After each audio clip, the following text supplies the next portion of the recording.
जय माता जी की दोस्तों, स्वागत है आपका हमारे चैनल निशा भाई साथे में। आज हम बात करने जा रहे हैं भारतीय संस्कृति, त्योहारों और परंपराओं की। आज हम बात करेंगे नवरात्रि की, वो नवरात्रि जो माँ दुर्गा की साधना, शक्ति और भक्ति से जुड़ी होती है। और ये नवरात्रि क्यों मनाए जाते हैं, इनका किसके लिए मनाए जाते हैं, वो सारी चीज़ें आज हम उसके बारे में विस्तार पूर्वक बात करेंगे। नवरात्रि का शाब्दिक अर्थ है नौ रातें, माँ की वो नौ रातें। ये साल में 4 बार आता है, ये एक साल में 4 बार आता है, पर मुख्य रूप से हम इसे 2 बार मनाते हैं। एक तो श्राद्धी नवरात्रि, एक चैत्रीय नवरात्रि। आज हम श्राद्धी नवरात्रि के बारे में जानेंगे। श्राद्धी नवरात्रि वह है जो हमारे दशहरे से पहले आती है और यह सबसे अधिक प्रसिद्ध भी है। इन दिनों हम माँ दुर्गा के 9 रूपों की पूजा करते हैं। हर दिन एक विशेष पूजा होती है और विशेष रंग के कपड़े पहने जाते हैं। माता को सफ़ेद कलर, लाल और पीला कलर बहुत ज़्यादा पसंद था। आज मैं आपको बताने जा रही हूँ नवरात्रि की संपूर्ण जानकारी। देवी के 9 रूप, उनकी विधि और उनकी पूजा के बारे में, उनके भोग के बारे में, उनकी कथा के बारे में विस्तार पूर्वक मैं आपको बताऊंगी। सबसे पहले हम बात करते हैं नवरात्रि के इतिहास की। जो नवरात्रि क्यों मनाई जाती है उसके इतिहास के बारे में मैं बताऊंगी। नवरात्रि का जो इतिहास है ये पहले से चला आ रहा है और ये पुराने समय में एक कथा के अनुसार एक बार महिषासुर नामक असुर ने, जो देवता है ना, उनको हरा दिया था, पराजित कर दिया था। स्वर्ग में वो अधिकार अपने अधीन कर लिया था। तब तीनों त्रिदेव ब्रह्मा, विष्णु और महेश ने शक्तियों से एक दिव्य देवी बनाई, उत्पन्न करी। माँ दुर्गा नाम था, जो माँ दुर्गा के नाम से जानी जाती हैं। वो 9 दिन तक महिषासुर से युद्ध किया।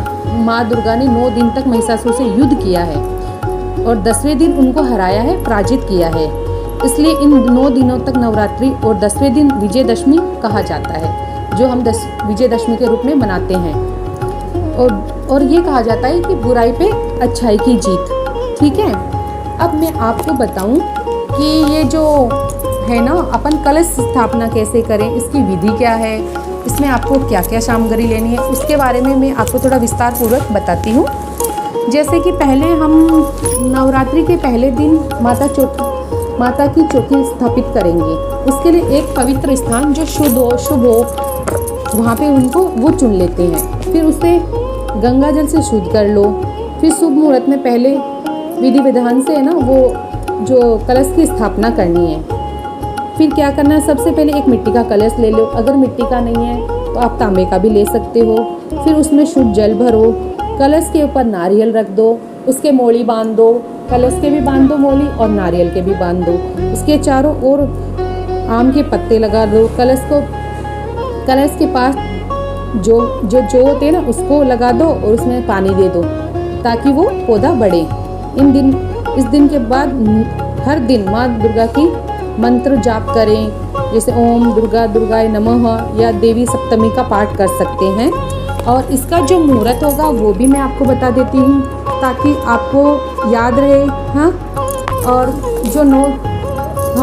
और एक और बात मैं आपको बताने वाली हूँ। इनकी जो पूजा विधि है ना, वो तो मैंने आपको थोड़ा तो बता ही दिया है, और बता देती हूँ। 7 अखंड ज्योत जलाएं। साथ में अखंड ज्योत जलाना चाहो तो आप 9 दिन जला सकते हो। अखंड ज्योत जलाना आप पर ऊपर निर्भर करता है। माता को चुनरी चढ़ाएं, फूल, कपूर, अगरबत्ती, ज्योत के साथ माता की पूजा करें। अब आपको इसमें नवरात्रि की सामग्री क्या क्या है उसके बारे में मैं बताऊं। माता के सामग्री के लिए माँ दुर्गा का प्रतिमा यानी उनका चित्र होना चाहिए, लाल चुनरी होनी चाहिए, पान के पत्ते होने चाहिए, लौंग होनी चाहिए, इलायची होनी चाहिए, आम की पत्तियाँ होनी चाहिए, चावल होने चाहिए, दुर्गा सप्तमी की किताब होनी चाहिए, लाल कलावा होना चाहिए जो कि हम मोले भी बोलते हैं उसको, गंगा जल होना चाहिए, और ये मिट्टी का बर्तन होना चाहिए, और गुलाल, अगर आपके पास आप चाहो तो गुलाल भी रख सकते हो, अच्छा लगेगा माता को। ये चीज़ होती है। और सुपारी होनी चाहिए, और चंदन होना चाहिए, नारियल होना चाहिए, कपूर होना चाहिए, जो कि हम बोने के लिए काम में लेते हैं ना, वो जो होना चाहिए।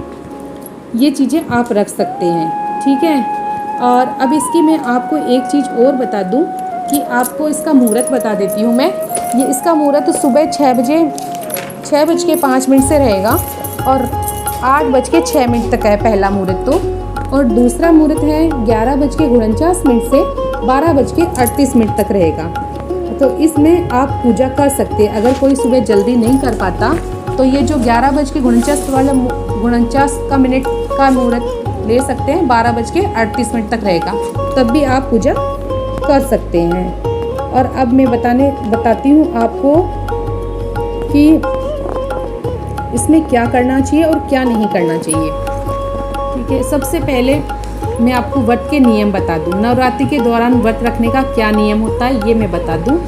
व्रत मतलब नवरात्रि में अगर व्रत रखते हो तो सबसे पहले आत्मा शुद्ध करो अपनी, ठीक है, और संयम और अभ्यास के साथ उस व्रत को रखो। व्रत रखने के दौरान सेंधा नमक का प्रयोग करें और ये जो सादा नमक आता है वो नहीं ले सकते। प्याज लहसुन से बचे, फलाहार करें, फल, साबूदाना, मखाना, दूध आदि लिया जा सकता है।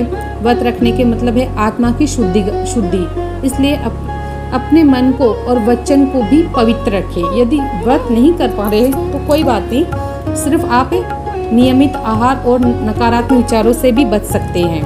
अब इसका कन्या पूजन क्या होता है वो और मैं आपको थोड़ा सा बता देती हूँ।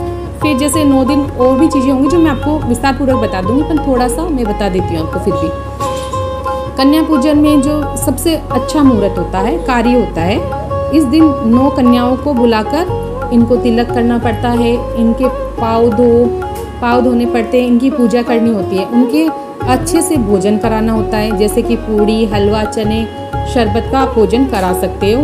अच्छे भोजन कराएं, कन्याओं को चुनरी उड़ाएं, चुनरी और मिठाइयाँ और पैसे दे। और क्या है, कन्याओं को चुनरी या चूड़ा ये बहुत पसंद भी है। कन्या पूजन का महत्व तो यही है, हम नारी शक्ति की पूजा करते हैं और जो जीवन का आधार होता है ना वो नारी शक्ति होता है। देवी के 9 रूपों में प्रत्येक रूप में नारी के किसी रूप का प्रतीक है, ये इसी रूप का प्रतीक है। इसमें 9 रूप होते हैं नारियों के, इसलिए ये पूजा बहुत विशेष भी है और इस 9 दिनों को बहुत विशेष भी माना जाता है। अब इसमें क्या ना करें कि हमें नवरात्रि में क्या नहीं करना चाहिए। मांसाहार, शराब, तंबाकू का सेवन नहीं करना चाहिए, प्याज लहसुन का प्रयोग नहीं करना चाहिए, क्रोध, झूठ और अन्य नकारात्मक भावनाओं से बचें। इन दिनों हम अपने जीवन की नकारात्मक पहलुओं को छुटकारा पाते हैं। ठीक है, अब इसमें मैं आपको एक चीज़ और बताती हूँ। आधुनिक जीवन में नवरात्रि का महत्व क्या है। आज की भागदौड़ वाली जो ज़िंदगी है ना, इसके भीतर हम शक्ति को भूल जाते हैं, हमारे अंदर जो शक्ति होती है ना उसको भूल जाते हैं। नवरात्रि हमें याद दिलाती है कि हम इंसान के अंदर एक दुर्गा है जो अपने डर, आलस्य और दुखों से लड़ सकती है, ये होता है। और यह पर्व जो ये त्यौहार है ना, खुद को संवारने का, अपने आप के मन को साधने का प्रयोग, अपने परिवार की ऊर्जा से भरने का भी है। ये दुर्गा की केवल बाहर की शक्ति नहीं और भीतर की शक्ति भी है, आत्मशक्ति भी है। अब इसका समापन कैसे होता है। आप सभी को शारदीय नवरात्रि की हार्दिक शुभकामनाएं। माँ दुर्गा आपके जीवन में सुख, समृद्धि और स्वास्थ्य, सफलता सब प्रदान करें। अन्य में जानकारी पसंद आई हो मेरी जानकारी तो ये वीडियो आप लाइक करें, शेयर करें, सब्सक्राइब करें। फिर मिलेंगे एक नई वीडियो के साथ। जय माता जी की साथ।